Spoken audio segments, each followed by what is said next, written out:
Only 2 eggs today? Solidus must have taken the day off.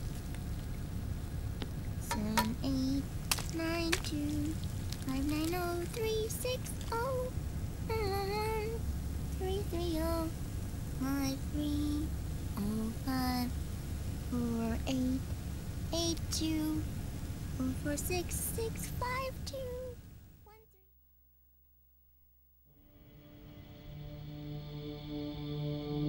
The Manhattan incident triggered a serious public backlash. Now the U.S. has to think twice before intervening militarily in other countries' affairs. This has fueled a push towards military privatization, with PMCs at the heart of that movement. PMCs? Private military companies? That's right. PMCs have no basis in nations or ideologies. They are private enterprises, driven by profit. In addition to dispatching mercenaries to war zones, they secure weapons and train local soldiers. They're contractors for war itself, and business is good. Their clientele includes developed nations like the U.S., rebel factions looking to seize power by force, smaller countries lacking armies of their own, even terrorist groups. They're in the Americas, Asia, the South Pacific, Europe, Africa, the Middle East. The rise of the PMC has spawned a war by proxy, and it's spreading across the globe. Sonny, we'll eat them later, okay?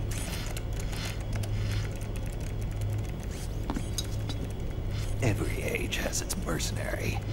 These PMCs are nothing new. We've been dealing with them since before the turn of the century. No, Snake. They're nothing like the mercenaries of the past.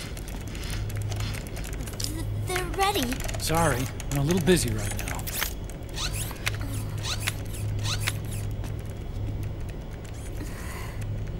The Pentagon's new battlefield control system has produced a decisive difference between hired guns and the PMCs of today. The system was developed by Arms Tech Security. Arms Tech? You mean AT Corp? Yeah. In recent years, AT Corp has shifted focus from weapons development to security tools. And since the establishment of AT Security, business has been booming.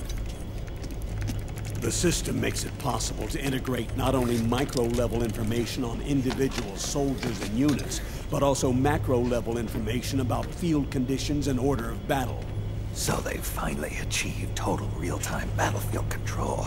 That's right. And as a result, the global presence of PMCs has grown explosively. Truth is, the rise of system-controlled PMCs has led to a dramatic decline in civilian casualties and human rights violations on the battlefield. A cleaner, safer battlefield. Makes for nice propaganda.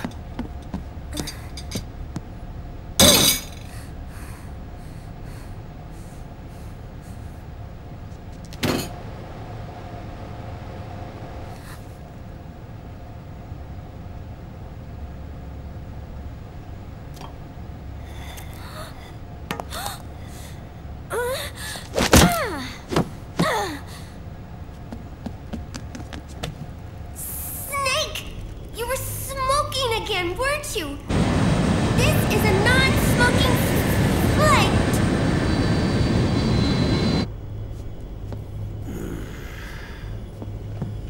There's more.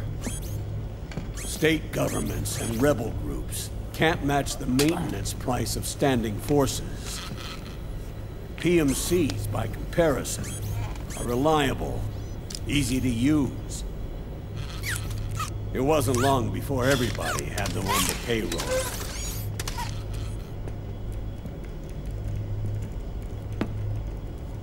And, as a result, regular armies began to decline worldwide.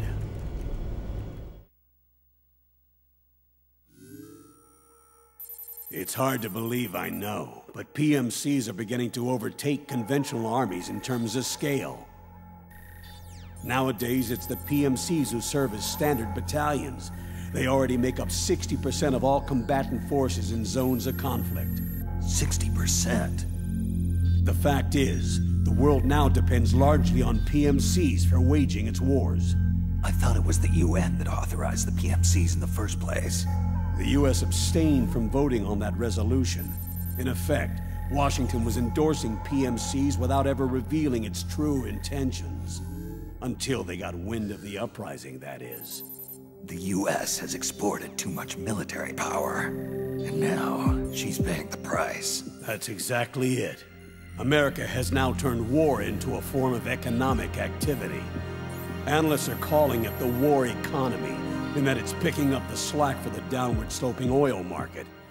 But I, for one, don't intend to simply stand by and watch it happen. For the PMCs, market expansion entails fanning the flames of war. It means more refugees. War orphans. Child soldiers. Yes. Even as PMC soldiers get more specialized, they're also getting younger. Mercenaries spun off from state armies. Unmanned weapons. Child soldiers. Proxy battles in a new Cold War. There are hundreds of PMCs in business worldwide, and their numbers are growing. Currently, 5 of them are big enough to be labeled global powers. 2 in the US, and 1 each in the UK, France, and Russia.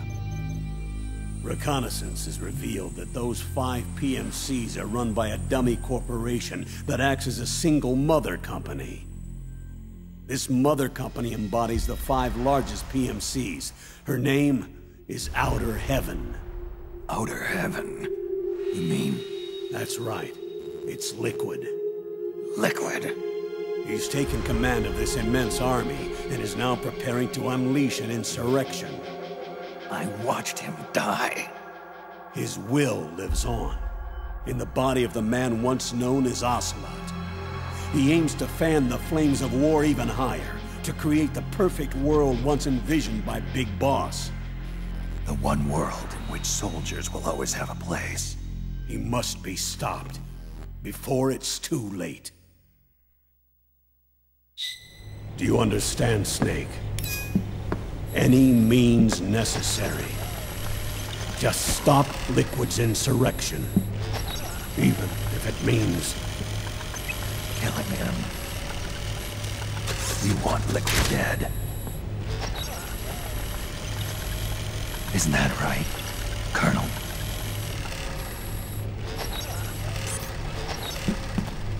I'm sorry. I know.